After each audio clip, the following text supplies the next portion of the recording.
To this channel. मैं हूं आस्था दुबे, आप देख रहे हैं ट्रेड फ्लॉग। और चलिए बिना किसी देरी से आज की बिजनेस और स्टार्टअप न्यूज शुरू करते हैं।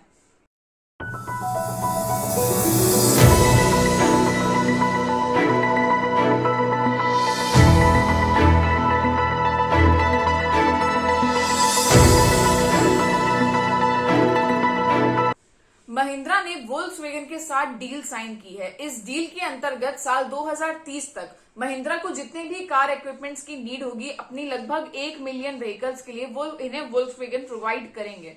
महिंद्रा की जो 5 इलेक्ट्रिक एसयूवीज आने वाली हैं, जो इनका एक बहुत बड़ा प्रोजेक्ट है समय, उसके लिए भी इक्विपमेंट्स यहीं से आएंगे। आप हमें कमेंट सेक्शन में जरूर बताइए कि आपको क्या लगता है, क्या ये डील एक सक्सेस साबित होगी या नहीं।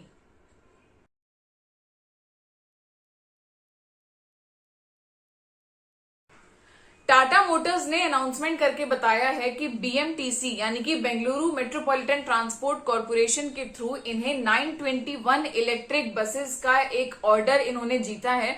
बेंगलोर में ये जो इलेक्ट्रिक बसेस चलेंगी, इन्हें टाटा मोटर्स सप्लाई, ऑपरेट और मेंटेन करेंगी। 12 मीटर लंबी होंगी लगभग ये बसेस। 921 इलेक्ट्रिक बसेस के लिए इन्हें ऑर्डर दिया गया है और ये इनकी जो डील है ये 12 साल तक कंटिन्यू रहेगी।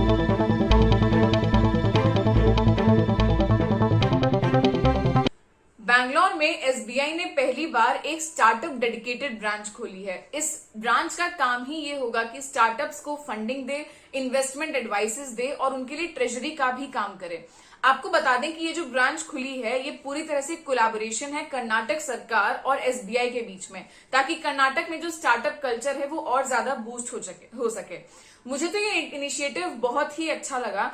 आप हमें कमेंट सेक्शन में जरूर बताइए कि आपको क्या लगता है, क्या और भी जो स्टेट गवर्नमेंट्स हैं उन्हें एसबीआई के साथ या फिर किसी भी एक गवर्नमेंट बैंक के साथ या फिर इवन प्राइवेट बैंक्स के साथ कोलैबोरेट करके ऐसे ब्रांचेस खोलने चाहिए जो पूरी तरह से स्टार्टअप डेडिकेटेड हो।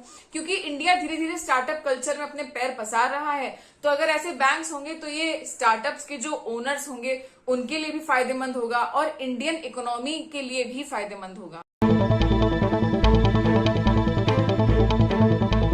अनअकैडमी राइवल फिजिक्स वाला ने एक एडटेक स्टार्टअप को एक्वायर किया है जिसका नाम है फ्रीको। फ्रीको एक बेसिकली डाउट सॉल्विंग एक ऐप था जिससे कि बच्चे अपने डाउट सॉल्व कर सकते थे। एक एडटेक स्टार्टअप था और फिजिक्स वाला is now planning to use their team experience. इसी के लिए वो इनकी जो टीम है उससे करीब 15 लोग अब हायर करेंगे।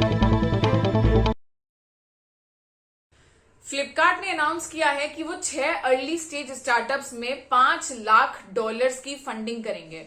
ये जो फंडिंग होगी ये फ्लिपकार्ट वेंचर के थ्रू होगी, जो 2019 में सेटअप किया गया था। एक 16 वीक लॉन्ग मेंटरशिप प्रोग्राम चलेगा जिसमें जो ये स्टार्टअप्स के हेड्स होंगे ये आएंगे और ये पिच करेंगे अपने पोटेंशियल फंडर्स को। एक रिपोर्ट आई है जिससे पता चला है कि 2022 के पहले 6 महीनों में इंडियन स्टार्टअप इकोसिस्टम में 173 एक्विजिशंस हुए हैं। आपको याद दिला दें, एक्विजिशन क्या होता है कि एक बड़ा बिजनेस छोटे बिजनेसेस को एक्वायर कर लेता है या फिर उन्हें अपने साथ मिला लेता है। ऐसे में कुछ लोग कहते हैं कि भाई एक्विजिशन से फायदा ये है कि वर्कफोर्स 2 कंपनीज की मिलके और अच्छा आउटपुट निकालती हैं। लेकिन दूसरी ओर लोगों का ये भी कहना है कि एक्विजिशंस की वजह से एक मार्केट में हेजेमनी स्थापित हो सकती है क्योंकि कंपटीशन खत्म हो जाता है। आप हमें कमेंट सेक्शन में जरूर बताइए कि जो ये रिपोर्ट आई है कि फर्स्ट हाफ में ही 173 एक्विजिशंस हुए हैं स्मॉल बिजनेसेस के, ये एक अच्छा साइन है या बुरा साइन। सेंट्रल सिक्योरिटी एजेंसीज ने एक रिपोर्ट बनाई जिससे ऐसा लगा कि गौतम अडानी थ्रेट में है, इनकी जान को खतरा हो सकता है। इसके बाद सेंट्रल गवर्नमेंट ने इन्हें जेड सिक्योरिटी कवर प्रोवाइड किया है और ये सिक्योरिटी कवर भी पेमेंट बेसिस पे है, यानी कि 1 महीने का खर्चा 15 से 20 लाख रुपए आएगा। आप हमें कमेंट सेक्शन में जरूर बताइए, क्या आपको लगता है कि जो भी ये रिपोर्ट बनाई उसके बेसिस पर एक व्यक्ति पर इतना पैसा खर्चा करना सही है या फिर सही है क्योंकि भाई वो इतनी बड़ी हस्तियां, हो सकता है उनकी जान को खतरा हो। अडानी ग्रीन एनर्जी को श्रीलंका में 2 विंड प्रोजेक्ट्स कैरी आउट करने की अनुमति मिल गई है, प्रोविजनल अनुमति मिल गई है। आपको बता $500 मिलियन का ये इन्वेस्टमेंट होगा और अडानी ग्रीन एनर्जी का ये पहला प्रोजेक्ट है जो वो श्रीलंका में करने जा रहे हैं ऑफिशियल यानी कि गवर्नमेंट के साथ। आइकिया हैदराबाद पर 6,000 रुपए का फाइन लगा है क्योंकि उन्होंने एक कस्टमर को शॉपिंग बैग के लिए, यानी कि जो कैरी बैग होता है उसके लिए 20 रुपए चार्ज कर दिया था। दरअसल कोई भी ब्रांड या फिर कोई भी कंपनी आपको उस शॉपिंग बैग के लिए 1 रुपए भी चार्ज नहीं कर सकती जिसमें उनका खुद का लोगो हो या फिर जिसमें उनका खुद का प्रमोशन हो रहा हो।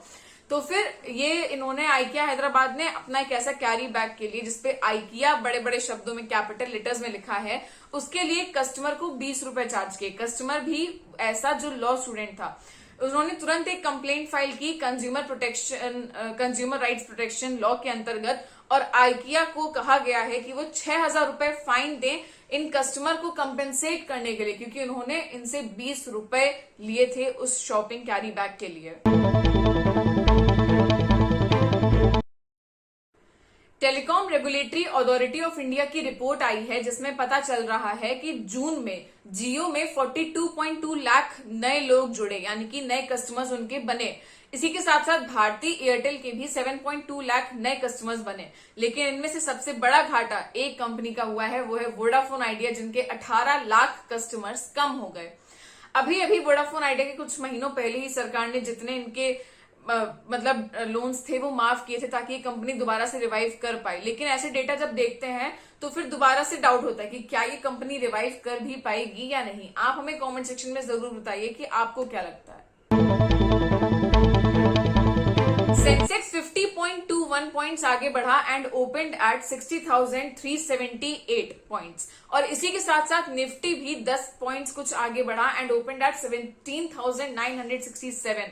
M&M, महिंद्रा, इन सब ने काफी गेन किया, हालांकि कोल इंडिया जैसी कंपनीज ने लूज भी किया। अगर हम टोटल एक अप्रॉक्स लेकर चलें तो लगभग 1,500 मतलब 1,500 शेयर्स ने गेन किया और 540 शेयर्स ने लगभग स्लिप भी किया है। तो बस दोस्तों, आज के लिए इतना ही। हम मिलेंगे आपसे अपने अगले वीडियोस में। तब तक make sure you like, comment and share this video and subscribe to our channel trade flog.